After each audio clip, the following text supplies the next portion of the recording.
णमो सिद्धाणं णमो आयरीयाणं णमो वज्झायाणं णमो Lowe सव्यसाहुणम् अर्हन्त भासियत्थं गणहरदेवे हि गन्थियं सम्मं प्रणमामि भक्तिजुक्तो सुदणाणमहोदहिं शिरसा। श्रुतावतार विषय पर हमारी बात चल रही है और श्रुतावतार के अंतर्गत आज से लगभग 1950 साल पहले लिखा गया एक महान ग्रंथ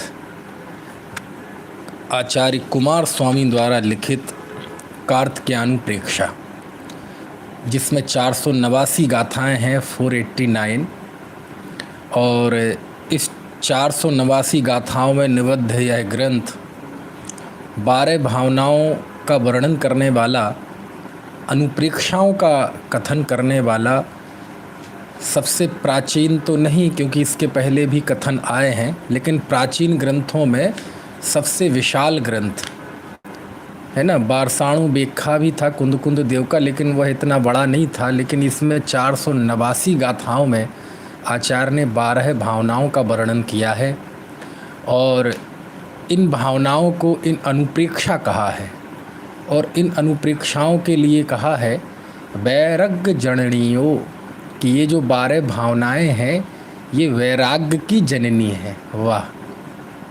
एक तो वैराग्य शब्द ही अपने आप में थोड़ा सा रोमांच पैदा करता है, और वैराग्य की भी जननी, वैराग्य की माँ, यहीं से वो छेड़ालाकार ने लिखा है ना, इन चिंतत सम सुख जागे, नहीं वैराग्य उपावन माई चिंते अनुप्रेक्षा भाई, कि ये वैराग्य को उत्पन्न करने वाली माँ है, माई है ना, छेड़ालाकार ने, दौलत राम जी ने।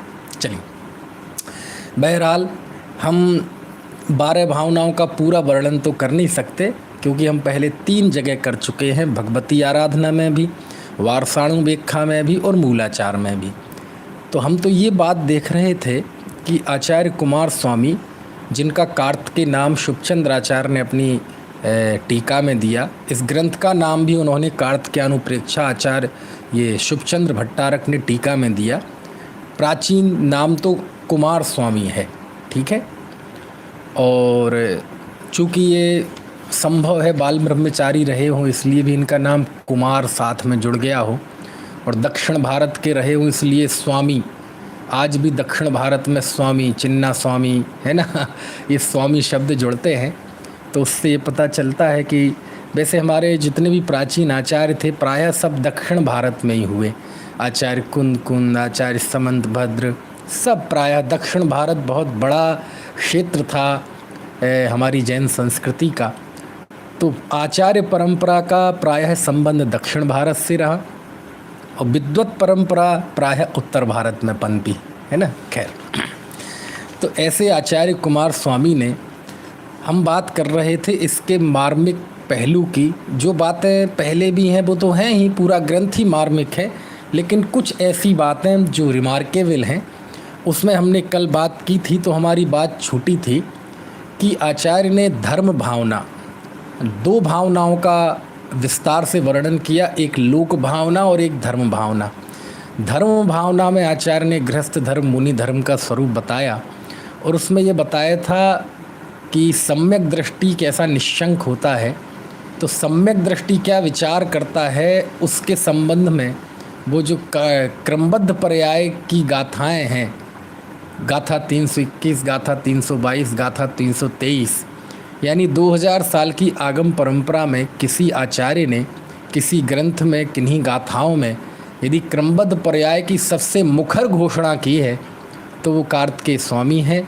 कार्तिकेयानुप्रेक्षा ग्रंथ है, धर्म भावना है, और गाथा 321, 22, 23 है ना, जिसमें ये कहा गया है कि जिस जीव का जिस देश में जिस काल में जन्म मरण हानि लाभ आदि जिनेंद्र भगवान ने नियत जाना है, नियत जाना है मतलब जाना है इसलिए नियत हुआ, निश्चित हुआ ऐसा नहीं, निश्चित है उसे उन्होंने जाना है। उस जीव का उसी देश में जन्म मरण आदि होता है। को सक्कदि वारेदुम इंदो वा तह जड़ेंदो वा, उसे इंद्र जिनेंद्र कौन टालने में समर्थ है, अर्थात कोई टालने में समर्थ नहीं है। तो इन गाथाओं पे कषाय वश होकर पक्षपात की वजह से बहुत सारी इन गाथाओं का भी निषेध कर दिया। किसी ने कहा ये तो भावना की गाथाएं हैं, भावना की मतलब सत्य थोड़ी हैं। अच्छा, तो 12 भावना में जो कहा है वो झूठा है, किसी बात करते हैं। किसी ने कहा कि ये तो गृहीत मिथ्यात्व के निषेध के लिए है, तो गृहीत मिथ्यात्व के निषेध के लिए भी है तो झूठ है कि सत्य है। किसी ने कहा कि ये तो भावना में कह दिया है, भक्ति में कह दिया है, ये भक्ति का प्रसंग चल रहा है। 12 भावना सम्यक दृष्टि की जो विचारधारा है वो भक्ति है केवल। अरे ऐसे तो भक्ति में जो कही गई बातें मतलब झूठी होती हैं। सीधे कहो ना कि आपको ये मानना नहीं है, ऐसे आचार्य पे प्रश्न चिन्ह क्यों उठाते हैं, है ना। किसी ने ये कहा कि ये तो जीव के विषय में कहा गया है, सभी द्रव्यों के विषय में थोड़ी कहा गया है। तो आप 323वीं गाथा पढ़ें। 2 गाथाओं में तो ये बताया कि भगवान ने जैसा जीव का जैसा देखा है वैसा ही होता है, उसे कोई नहीं बदल सकता। फिर जब इसकी अगली गाथा लिखी तो आचार्य ने जीव को तो लागू किया और उस बात को फिर जनरलाइज कर दिया, उसका वैश्वीकरण कर दिया, उसका ग्लोबलाइजेशन कर दिया। कैसे कर दिया? एवं जोड़ छेदो जान दी दब्बाणी शब्द पज्जाए सो दट सद्दिट्ठी शुद्धो जो संकद सोहु कुद्दिट्ठी। इस प्रकार जो समस्त द्रव्य और उनकी गुण पर्यायों को जानता है, यानी उदाहरण लिया जीव का, लेकिन बताया क्या? इस प्रकार जो समस्त द्रव्य और उनकी पर्यायों को जानता है। एवं इस प्रकार मतलब ऊपर 2 गाथाओं में जो विधि बताई गई है ना, इस प्रकार जो समस्त द्रव्य और पर्यायों को जानता है। एवं है ना, जानदी एवं जोड़ छेदो जानदी दब्बाणी सब पज्जाए सो सद्दिट्ठी शुद्धो, वह शुद्ध सम्यक दृष्टि है। जो शंकदी और जो इसमें शंका करता है सोहु कुद्दिट्ठी, वह मिथ्या दृष्टि है। तो आचार्य ने तो 6 द्रव्यों में लगा रहे हैं और आप कह रहे हैं ये तो जीव की बात है। किसी ने कह दिया कि ये तो नियतिवाद है। हाँ भैया, शास्त्र में जिस नियतिवादी की चर्चा शास्त्रों में है वो एकांत नियतिवादी की चर्चा है, जो 363 मत चलाए थे। उनसे 363 मत में है ना नियतिवादी को मिथ्या दृष्टि कहा है। तो वहाँ तो नियति के एकांती को भी मिथ्या दृष्टि कहा है, पुरुषार्थ के एकांती को भी मिथ्या दृष्टि कहते हैं। वो तो एकांत का निषेध है। तो ये कार्तिकेय स्वामी ने जो लिखा है एकांत है, आप कार्तिकेय स्वामी की गाथाओं को एकांत नियतिवाद कह रहे हैं। हाँ, इतना ज़रूर है कि एकांत नियतिवाद के लिए जो उन्होंने गाथाएं लिखी हैं आचार्य ने, वो और ये कार्तिकेयानुप्रेक्षा की गाथाएं आजू बाजू लिख लें तो बिल्कुल जैसा लगेगा जैसे एक ही बात है। तो भैया भाषा तो एकांती और सम्यक एकांती मिथ्या एकांती की एक सी ही होती है। सम्यक और मिथ्यापना तो हमारे यहाँ माथे में होता है ना, वाणी तो एक सी ही होती है। एकांती भी कहेगा आत्मा नित्य है और अनेकांती भी कहेगा आत्मा नित्य है। मिथ्या एकांती सांख्य भी कहेगा आत्मा नित्य है, और अध्यात्म में भगवान कुंद देव भी कहेंगे कि आत्मा नित्य है। तो शब्द तो दोनों के एक से होते हैं। फिर एक मिथ्या एकांत है और एक सम्यक एकांत है, एक एकांत मिथ्या दृष्टि, एक अनेकांतवादी है। ऐसा भेद कैसे करते हैं आप? नियत से करते हैं, शब्दों से थोड़ी करते हैं। समझ में आया ना? है खैर, तो ऐसी कई बातें हैं। अब आपको इस विषय पे मेरे व्याख्यान सुनने हों तो YouTube पे काफ़ी उपलब्ध हैं। क्रमबद्ध पर्याय पे कुछ नहीं तो मैंने 400-500 व्याख्यान किए होंगे, कई बार, बार बार 500 व्याख्यान किए होंगे। तो वहाँ से आप ये सारी चीज़ें जान सकते हैं। मेरा तो यहाँ केवल उद्देश्य ये बताना था कि कार्तिकेय स्वामी ने आज से लगभग 1950 साल पहले घोषणा की क्रमबद्ध पर्याय की। समझ में आया ना? चलिए, इसके बाद ये जब बात हो गई तो अब और मैं कुछ बिंदु आपको बताता हूँ जो आचार्य ने बहुत गजब के लिखे। देखो, आप देखेंगे आचार्य ने धर्मानुप्रेक्षा में श्रावक के धर्म का वर्णन किया, श्रावक की प्रतिमाओं का वर्णन किया, मुनि 10 धर्मों का वर्णन किया, निशंकित आदि है ना 8 अंगों का वर्णन किया। गजब है ये धर्म भावना। इसमें इतना सर्वांगीण विवेचन आचार्य ने किया है कि बहुत पढ़ने लायक। कार्तिकेयानुप्रेक्षा ग्रंथ तो मैं कहता हूँ जो एक दिन का जैन भी हो, आज ही जिन्होंने णमोकार मंत्र सुना हो, बिल्कुल नए हो, उन्हें भी ये कार्तिकेयानुप्रेक्षा ग्रंथ जरूर पढ़ना चाहिए। सबको सरल सुपाच्य है ये ग्रंथ, है ना। अब देखो आप कितनी बड़ी बात कही। अच्छा एक बात, अब देखो एकदम ट्रैक बदलता है। जब आचार्य देव श्रावक की 11 प्रतिमाओं का वर्णन कर रहे थे तो सबका अच्छा वर्णन है। मैं तो वो बात बता रहा हूँ, एकदम कोई स्पेशल बात आई हो तो उसमें 6वीं प्रतिमा है जिसका नाम है रात्रि भुक्ति त्याग। रात्रि भोजन का पूर्णता त्याग, कृतकार्य तन्मोदना, सब तरह से त्याग, 9 कोटि से त्याग। ठीक है, ये प्रतिमा है, सामान्य बात है। लेकिन इसमें आचार्य ने एक ऐसी बात कह दी कि जो रात्रि भोजन का त्यागी होता है वह आप में से ज़्यादातर लोग रात्रि भोजन के त्यागी होंगे, ज़्यादातर नहीं प्रायः सभी होंगे, हम तो ऐसी उम्मीद भाते हैं। अब कोई एक आध भूला भटका हो तो बात अलग है। अच्छा, आप लोग उपवास करते हैं? क्यों जी, जो रात्रि भोजन का त्याग करते हैं वो जी उपवास करते हैं क्या? किसी आप तक आपने एक भी उपवास किया क्या? है ना, आप अपने मन में जवाब दीजिए, कमेंट बॉक्स में भी दे सकते हैं। कितने लोगों ने उपवास किए हैं? एक उपवास साल में, 2 उपवास दश लक्षण में, अथवा अष्टमी अथवा चतुर्दशी, कोई उपवास करता है? देखो क्या करते हैं, कहते हैं कार्तिकेय स्वामी कहते हैं यदि आपने रात्रि भोजन का त्याग कर रखा है तो आप साल में 6 महीने उपवास करते हैं। क्या कहा निलय जी? गाथा पढ़ के बताऊं? देखो क्या लिखा। ये 383 नंबर की गाथा है, आप बाद में देख सकते हैं, सामने ग्रंथ है तो इससे तो बढ़िया बात हो नहीं सकती कोई। जोड़िसी भुत्तिम बज्जदी सो उपवासम करेदि छम्मासम। वाह, जोड़िसी भुत्ति बुज्जदी, जो रात्रि भोजन का त्याग करता है सो वह उपवासम करेदि, उपवास करता है, छम्मासम,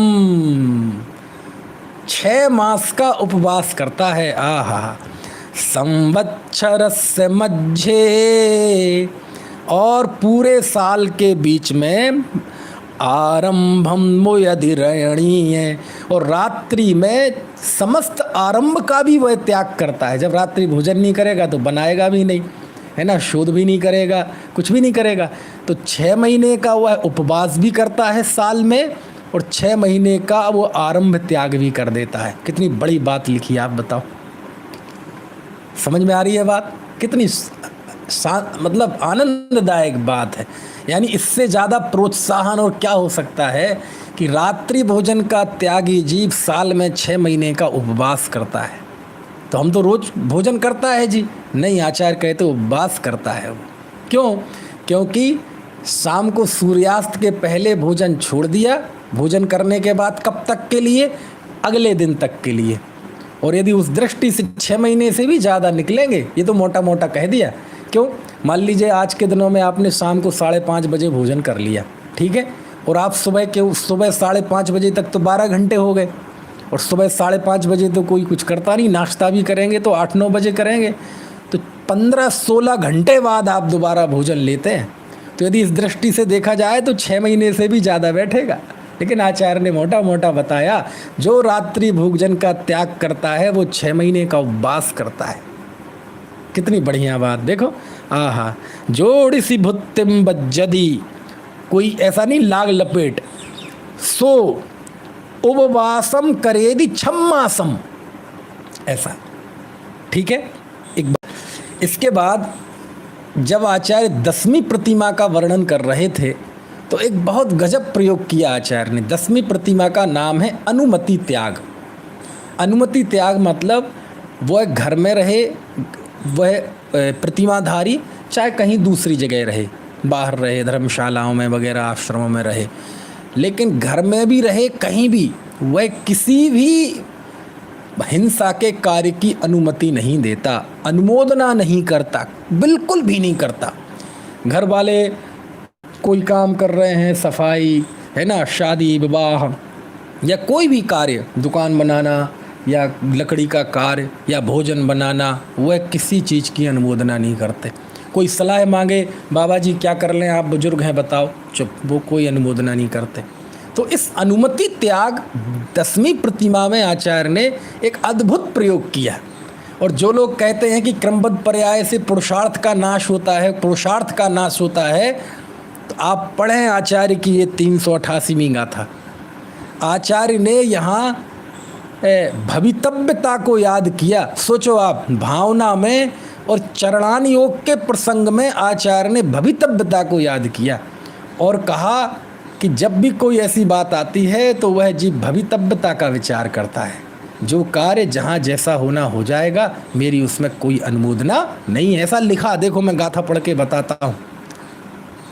जो अणुमणम नकुणदी गेहत्थ कज्जेसु पाव मूलेसु भवियब्बम भावंतो अणुमण विरो हवे सोदु। 388वीं गाथा मिल गई नीलय जी? क्या लिखा देखो, जो अणुमणम नकुणदी, जो अनुमनन नहीं करता, गेहत्थ कज्जेसु पाव मूलेसु, गृहस्थ के पाप ही जिसका मूल है, ऐसे कार्यों में वह कोई अनुमति अनुमोदन नहीं करता। तो क्या करता है? भवियब्बो भावंतो, आहा आहा, भवितव्यता की भावना करता है। जिसको हम क्रमबद्ध पर्याय को कषाय की वजह से ना जाने कैसी कैसी बातें करते हैं, एकांत है, ये है, वो है। आचार्य कार्तिकेय स्वामी कहते हैं वह 10वीं प्रतिमाधारी जीव भवितव्यता का विचार करता है। निपुण भाई समझ में आ रहा है? भवितव्यता का लिखा, भवियब्बम भावंतो, वह जीव भवितव्यता को भाता है, भवितव्यता को भाने वाला वह जीव अणुमण विरो हवे सोदु, वह अनुमति प्रतिमा वाला होता है, मतलब समस्त प्रकार की अनुमति से विरत होता है। कितनी बढ़िया बात लिखी है। यानी ये भवितव्यता का चिंतन हमें पाप से विरत करता है, समस्त गृहीत मिथ्यात्व से बचाता है, दुर्विकल्पों से बचाता है, दुर्वासनाओं से बचाता है, उतावलेपन से बचाता है। और मालूम, आप क्रमबद्ध पर्याय की स्वरूप समझो तो जो गृहीत मिथ्यात्व छोड़ने में जीवों को पीढ़ियाँ निकल जाती हैं, क्रमबद्ध पर्याय मोटी मोटी भी समझ में आ जाए ना, तो गृहीत मिथ्यात्व तो चुटकी में चला जाए, षड अनायतन तो चुटकी में चले जाएं, 3 मूढ़ता तो चुटकी में चली जाएं, भय तो चुटकियों में चला जाए, मद तो चुटकियों में चला जाए, है ना। खैर अभी वहाँ नहीं जाना हमें। मुझे तो एक स्पेशल बहुत गजब कोई चरणान योग में प्रतिमा के स्वरूप में भी कोई भवितव्यता की बात कर सकता है क्या? हाँ कर सकता है। किसने की? आचार्य कार्तिकेय स्वामी ने की। कब? आज से 1950 साल पहले, है ना अद्भुत। चलो अब देखो, एक और मुझे बहुत गजब चीज, गाथा 401।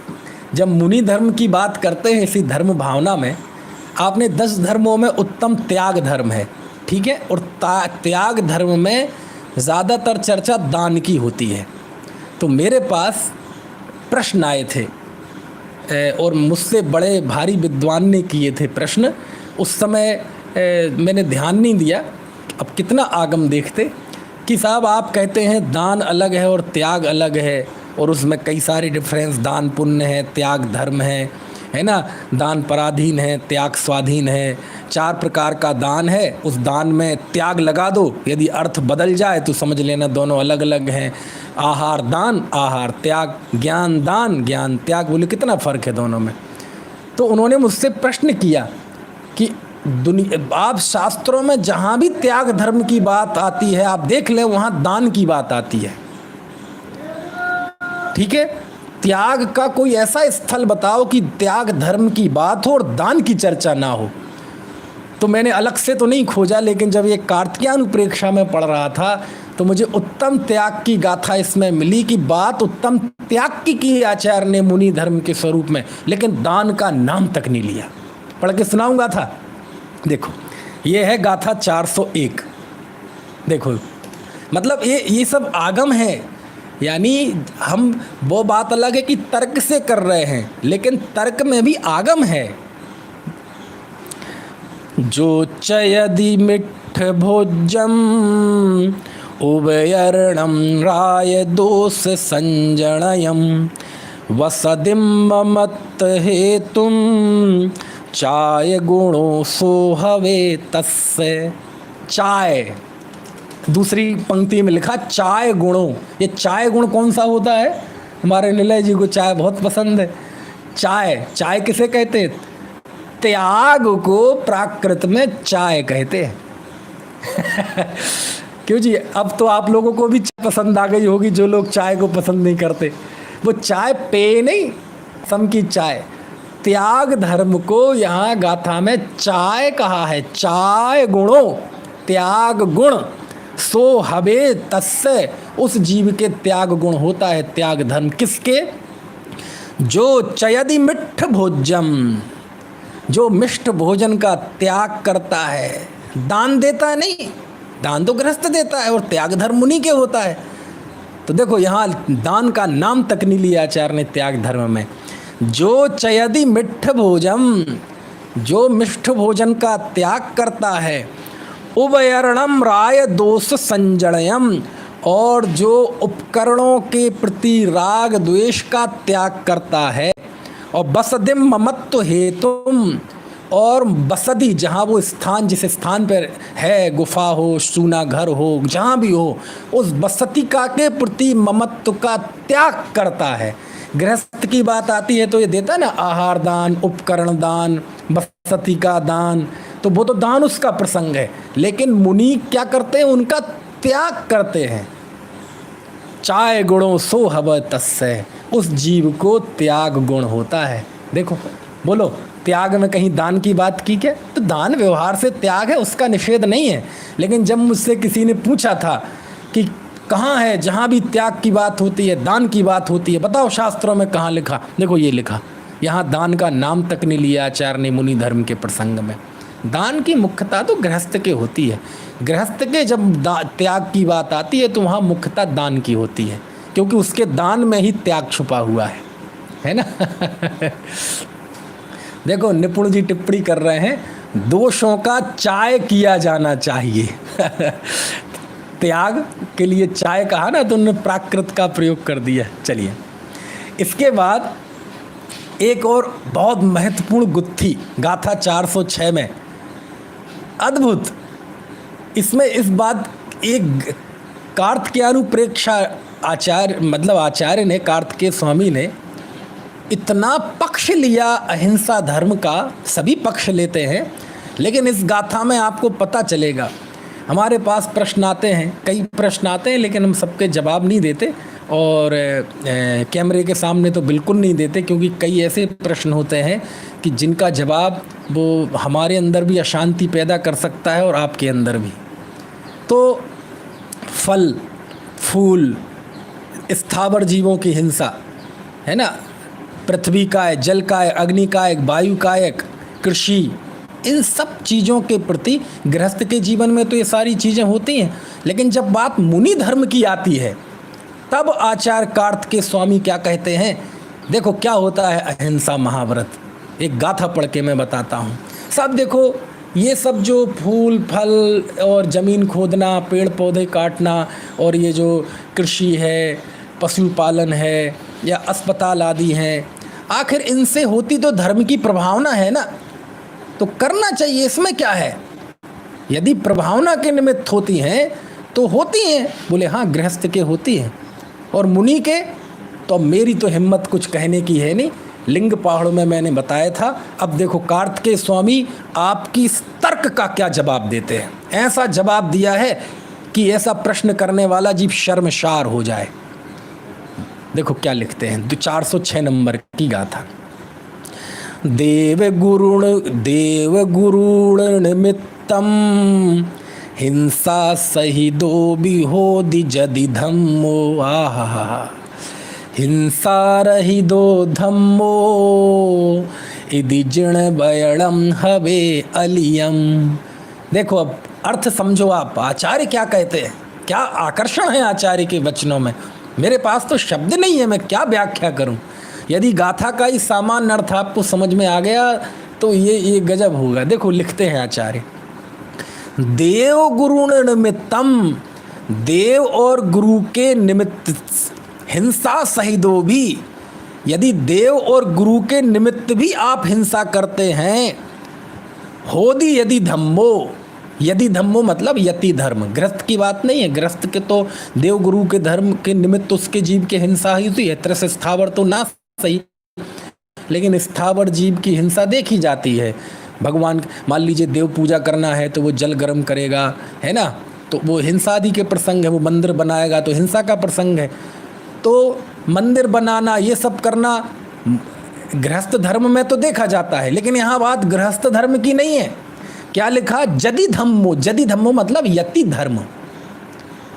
क्या लिखा आचार्य ने कि यदि यति धर्म भी देव गुरु के निमित्त हिंसा सहित हो, यदि मुनि धर्म में भी ऐसा कहते हैं कि मुनि धर्म में भी यदि हिंसा हो, हिंसा कौन सी, विषय कशांशा की आकांक्षा की वजह से नहीं, देव गुरु धर्म के निमित्त से, धर्म के निमित्त से, भगवान के निमित्त से, जिन प्रतिमा के निमित्त से, मंदिर के निमित्त से, गुरु के निमित्त से यदि यति धर्म भी हिंसा सहित हो, तो आचार्य देखो कितनी खतरनाक बात कहते हैं, हिंसा रही दो धम्मो, धर्म हिंसा से रहित है, इति जिण वयणम, यह जिन वचन हवे अलियम, यह झूठा हो जाएगा, मिथ्या हो जाएगा, असत्य हो जाएगा। कितनी बड़ी बात कह दी, बोला है, कितनी बड़ी बात कह दी। सोचो आप, जो जीव ये कहते हैं कि घरों में तो अग्नि जलाते हो, ये करते हो, वो करते हो, वहाँ तो हिंसा का विचार नहीं करते, मंदिर में सब विचार करोगे। देखो आचार्य क्या कह रहे हैं, यति धर्म में यदि देव और गुरु के निमित्त से भी हिंसा को शामिल कर लिया जाए, तो तुम ये जो कह रहे हो ना कि हिंसा से रहित धर्म होता है, अहिंसा परमो धर्मा, कहते ये जिन वचन, भगवान का कहा हुआ वचन, ये झूठ सिद्ध हो जाएगा, अलियम, झूठ हो जाएगा, ऐसा लिखते हैं। सोचो कितनी बड़ी बात है। ये गाथा वास्तव में ये मतलब क्या कहना चाहिए, फ्लैक्स पे लिखवाने लायक है, व्यापक प्रचार करने लायक है ये गाथा। जिन लोगों ने हिंसा, धर्म में हिंसा जोड़ दी, समझ में आया ना, अयत्नाचार रूप प्रवृत्ति जोड़ दी, जीवों का घात जोड़ दिया और उसकी लंबी लंबी वकालत, देखो क्या लिखते हैं। अब बताओ, गृहस्थ धर्म में फूल पत्ती, है ना, वनस्पति, कृषि, पशुपालन, ये सारी चीज़ें हो सकती हैं? मुझे नहीं पता हो सकती हैं कि नहीं, कार्तिकेय स्वामी से पूछो आप। कार्तिकेय स्वामी कह रहे हैं यदि यति धर्म में भी यदि हिंसा आ जाएगी, और हिंसा कैसी, भगवान के निमित्त, गुरु के निमित्त, मंदिर के निमित्त, तीर्थ के निमित्त, जिन प्रतिमा के निमित्त, यदि इन धर्मायतनों के जरिए भी यदि इसके निमित्त भी यति धर्म में हिंसा आ जाएगी, तो आचार्य कितनी बड़ी बात कहते, शर्मसार कर देने वाली बात, कि जिन वचन जो हैं कि धर्म हिंसा से रहित होता है, अहिंसा परमो धर्म, कहते ये बात झूठी सिद्ध हो जाएगी। क्यों? क्योंकि जब महाव्रती के जीवन में भी हिंसा, ऐसी हिंसा होगी, तो अब बचा कौन, इनसे बड़ा कौन धर्मात्मा है? फिर तो ये कहना ही झूठा हो जाएगा कि अहिंसा परमो धर्म। ये लिख रहे हैं आचार्य, यकीन ना हो गाथा 406 देख लेना। तो ऐसी बहुत स्पेशल बातें आई हैं कार्तिकेय अनुप्रेक्षा में, समझ में आया। और देखो आचार्य ने 409, गाथा 410, गाथा 411, इन 3 गाथाओं में पुण्य की उपादेयता का निषेध किया, पुण्य की उपादेयता का। और ऐसा तक लिखा 409वीं गाथा में, पुण्यम बीजो समिच्छदि संसारो तेण इह दो होदी, पुण्यम सुगई हेदुम पुण्यकेण बाणम। आचार्य लिखते हैं यदि आप पुण्य की इच्छा करते हैं, पुण्यम बीजो समिच्छदि, जो जी पुण्य की इच्छा करता है, संसारो तेण इह दो होदी, वह जीव संसार की ही इच्छा करता है। पुण्य की इच्छा मतलब संसार की इच्छा, देखो तो। और मोक्ष तो होता है तो पुण्यम सुगई हेदुम पुण्यम खैणेव निब्बाणम, पुण्य तो सुगति का हेतु है, उसके क्षय से निर्वाण की प्राप्ति होती है। कितनी बड़ी बात कहते हैं।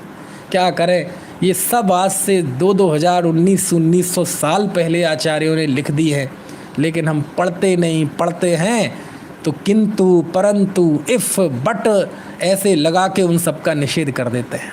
समझ में आया ना। अरे और क्या लिखें, 411वीं गाथा का अंतिम पद देखो, उसमें आचार्य कहते हैं पुण्य भी माँ आयरम कुणः, हे मुनि पुण्य में का भी आदर मत करो। हम तो पुण्य को धर्म बताते हैं, नहीं तो धर्म तो है ना वो परंपरा से मुक्ति का कारण तो है ना। हाँ परंपरा से है, तो यदि हम बताते हैं तो क्या गलत करते हैं?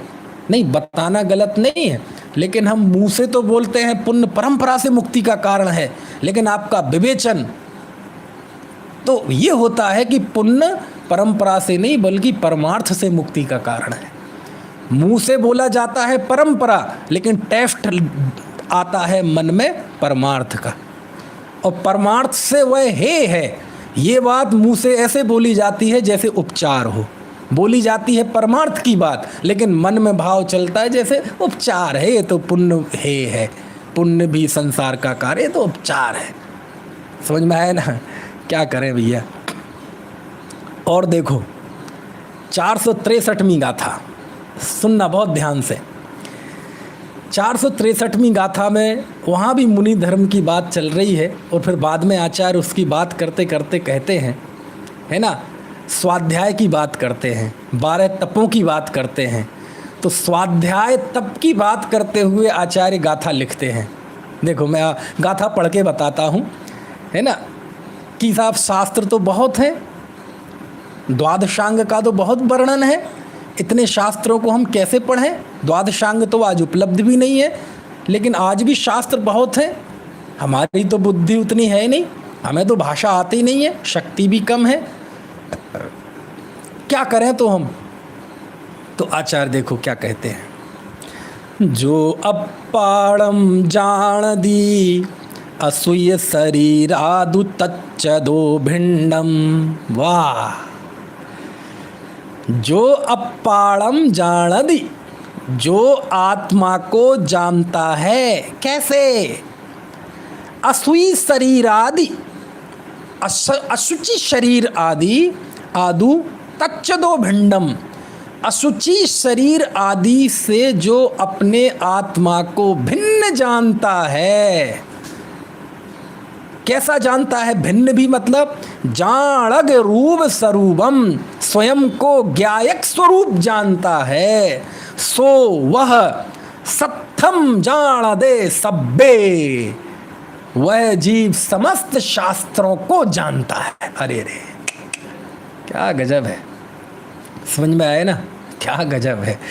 आचार्य कहते तुम यदि अपने आप को ज्ञायक स्वभावी जानते हो, असुचि शरीर से भिन्न जानते हो, आप समस्त शास्त्रों को जानते हो।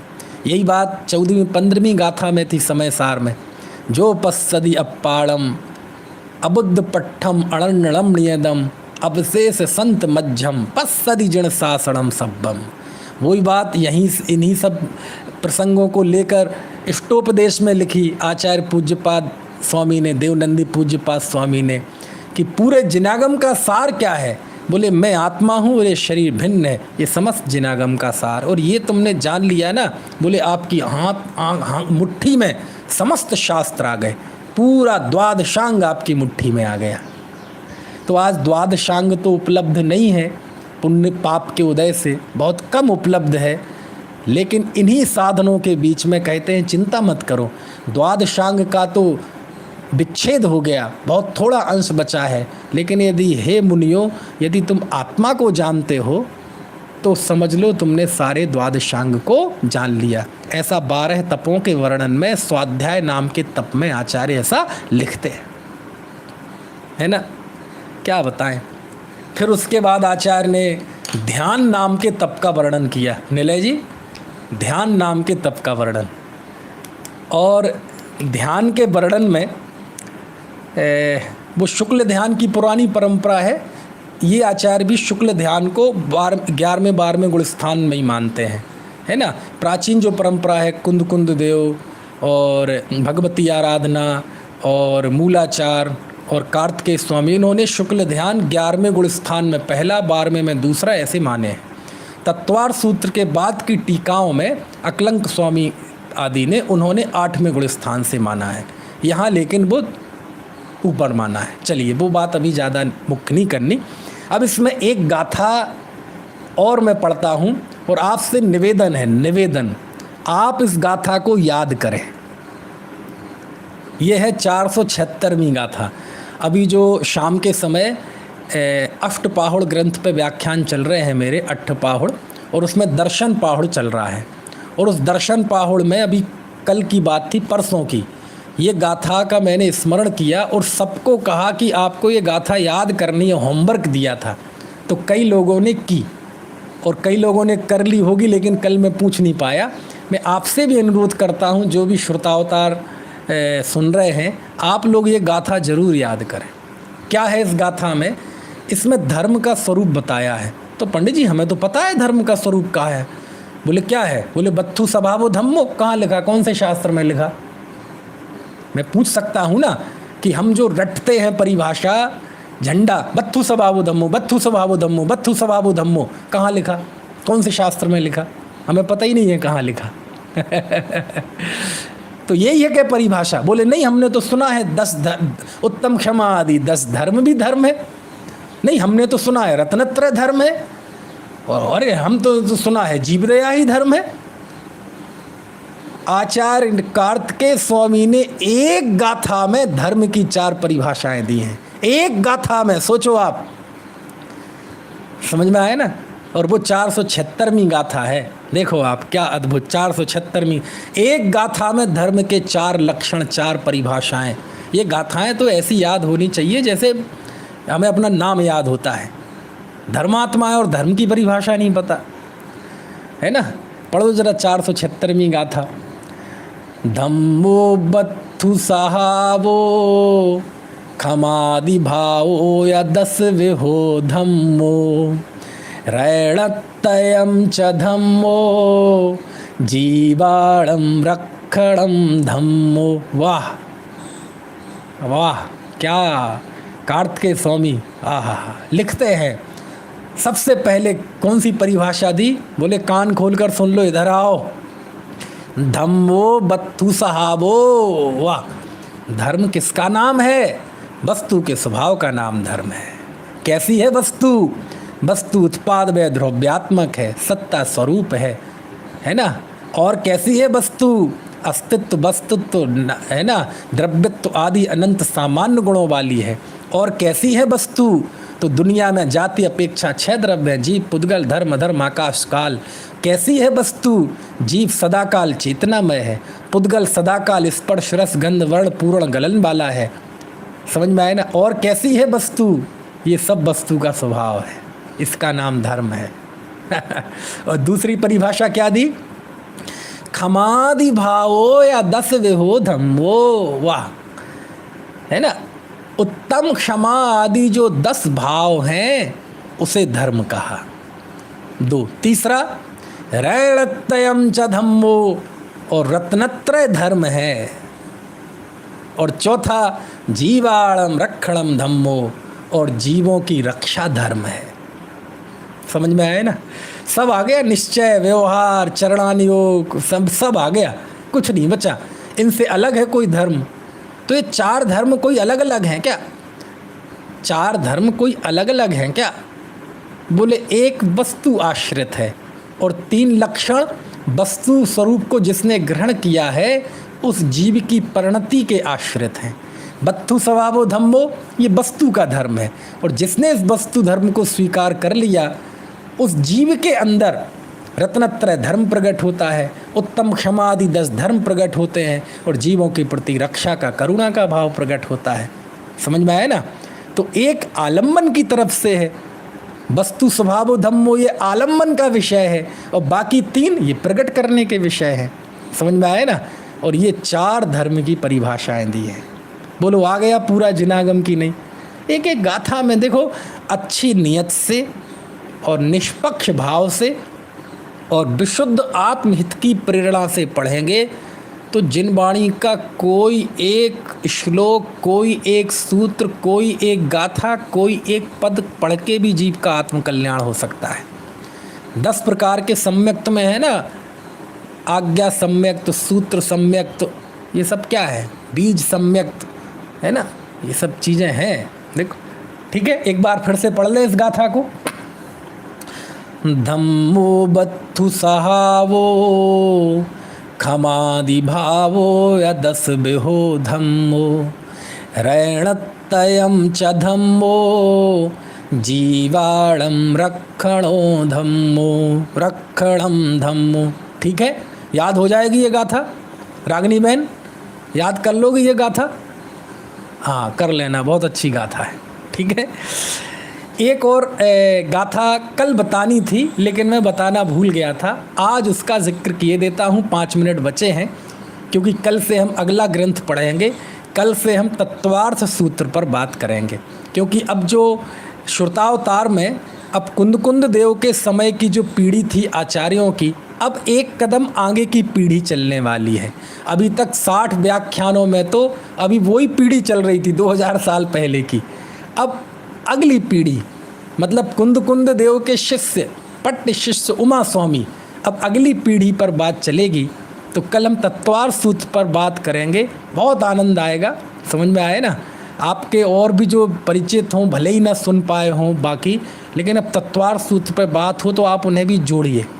तत्वार सूत्र की विषय में बहुत सारी बातें मैं बताऊंगा जो मेरे पढ़ने में आई है ना। तो अभी 3-4 मिनट में एक गाथा और आपको बता दूं। ये गाथा है गाथा नंबर 92। कौन से नंबर की गाथा है? 92 नंबर की गाथा है। हम प्रायः प्रयोग करते हैं, वो बहुत जीव कषाई है, बहुत कषाय वाला जीव है, बहुत तीव्र कषाई है। और जो थोड़ा ज़्यादा गुस्सा ना करता हो उसे हम क्या कहते हैं? वो मंद कषाई है। जो सीधा सरल बहुत मंद कषाई है जी। और जो ज़्यादा ही सीधा सज्जन हो तो उसको तो हम क्या कहते हैं? अजीब, वो तो महामंद कषाई है। ऐसा बोलते कि नहीं? आचार्य कार्तिकेय से पूछो, आचार्य कार्तिकेय के चरणों में जाके पूछो, हे आचार्य देव तीव्र कषाय किसे कहते हैं? तीव्र कषाय मतलब अनंतानुमंदी कषाय किसे कहते हैं? तो हम क्या कहेंगे? बहुत तेज गुस्सा आता हो, आंखें लाल हो गई हो, इसका नाम अनंतानुबंधी कषाय नहीं। आचार्य बताते हैं तीव्र कषाय किसे कहते हैं। याद रखने लायक चीज है। देखो आचार्य 92वीं गाथा। अपपसंस्करणम पूज्ये सुविदोष गहन शीलत्तम वैरधरणम च सुईरम तिब्ब कषायाण लिंगाणि। आहा, तीव्र कषाय के 3 चिन्ह। अपपसंस्करणम, वाह, उपगूहन अंग का विरोधी है ना ये, तो स्वाभाविक है अनंतानुबंधी कषाय वाले जीव के होगा, क्योंकि उपगूहन तो सम्यक दर्शन का अंग है और उपगूहन अंग तो सम्यक्त्वाचरण चारित्र है। तो स्वाभाविक है मिथ्या दृष्टि अनंतानुबंधी की बात है। अपपसंस्करणम, आत्म प्रशंसा करना, और पूज्येषु भी दोष ग्रहण शीलत्तम, और पूज्य पुरुषों में दोष ग्रहण करने का स्वभाव। दोनों ही सील दोनों इसमें लगा लेना है ना। अपपसंस्करणम शीलत्तम और पूज्येषु भी दोष ग्रहण शीलत्तम, अपनी प्रशंसा करने का स्वभाव। जहाँ देखो अपनी प्रशंसा, अजी मैं गया था, मैंने ऐसा किया, मैंने ऐसा किया। कभी कभार कोई हो जाए तो कोई बात नहीं, लेकिन ये आपके स्वभाव में आ जानी है चीज़। समझ में आए ना? ऐसा अपनी प्रशंसा करना और दूसरे पूज्य पुरुषों की उनकी पूज्यता को नहीं देखकर उनमें दोषों को ग्रहण करने का स्वभाव। ये तो ठीक है। अब तीसरा है बहुत ज़बरदस्त, इससे भी ज़्यादा ज़बरदस्त। वैर धरणम च सुईरम, और लंबे समय तक वैर धारण करना, लंबे समय तक। सुईरम लंबे समय तक थोड़ा, क्योंकि क्रोध में तो देखो किसी का वश नहीं होता, सम्यक दृष्टि को भी आ जाता है। ऐसा तीव्र चारित्र मोह कर्म क्रोध कर्म की उदीर्णा हो कि एकदम तीव्र क्रोध आ जाए, उस समय तो हमारी चीज़ें हाथ में रहती नहीं। लेकिन उसे बैर बना लेना, उसे दूर करने की कोशिश नहीं करना, क्योंकि यदि वह क्रोध किसी व्यक्ति के प्रति 6 महीने से ज़्यादा चल गया तो अनंतानुबंधी में कन्वर्ट हो जाता है, भले ही वो सम्यक दृष्टि क्यों ना हो। तो सुईरम मतलब सिद्धांत की दृष्टि से देखा जाए तो 6 महीने से ज़्यादा, और सामान्य तौर पर देखा जाए तो जो वैर धारण करता है, वैर कमठ का पिछले 9-10 भावों से बैर चल रहा था, एक तरफा। आपने एक तरफा प्यार तो सुना होगा, लेकिन कमठ ने एक तरफा वैर धारण किया था पार्श्वनाथ से। समझ में आया ना? तो कहते ये जो वैर की प्रवृत्ति है ना, क्योंकि क्रोध आना ये चारित्र मोह का दोष है, और वैर धारण करना ये दर्शन मोहजन्य प्रवृत्ति है। क्यों? क्योंकि चारित्र मोह के उदय से क्रोध आ गया, लेकिन हम उसे दूर करने की कोशिश नहीं कर रहे, उसे जमाए रखना चाहते। मैं देख लूँगा, कभी तो मौका आएगा। इसका मतलब आप उस क्रोध में सुख अनुभव करते हैं, उसमें आप उपादेय मानते हैं। नहीं तो अच्छी चीज़ को लोग बनाना रखना चाहते हैं, बुरी चीज़ को कौन बनाए रखना चाहेगा? शरीर पे गंदगी पड़ जाए तो तुरंत हटाएंगे, क्यों? हम उसे अनिष्ट मानते हैं। लेकिन जिसे रखना चाहते हैं घर में, तिजोरी में पाल पोष कर सुरक्षित रखना चाहते हैं, इसका मतलब उसे अच्छा मानते हैं। और जब हम उस क्रोध को दूर नहीं करना चाहते, इसका मतलब आप उसमें सुख मानते हैं। उस बैर भाव को आचार्य ने तीव्र कषाय का लक्षण लिखा है। तो आप समझ लेना कि हम तीव्र कषाई हैं कि मंद कषाई हैं। अपनी प्रशंसा करते रहना, दूसरों की बुराई देखते रहना और वैर धारण करना, ये तीव्र कषाय के लक्षण। ऐसी बहुत अद्भुत अद्भुत बातें हैं। अंत में फिर आचार्य ने अंतिम गाथा में 489 गाथा में, चूँकि ये स्वयं कुमार थे, एक कुमार हो सकता है इनका विशेषण हो। क्यों? क्योंकि अंत में उन्होंने 5 बाल यतियों की वंदना की। 24 तीर्थंकरों में वासुपूज, मल्लीनाथ, नैमिनाथ, पार्श्वनाथ, महावीर, ये 5 बाल यति हैं। इनकी वंदना करके उन्होंने ग्रंथ का समापन किया।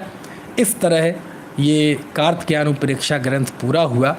कल से हम आगे परंपरा बढ़ाएंगे और तत्वार्थ सूत्र पर बात करेंगे। अभी का समय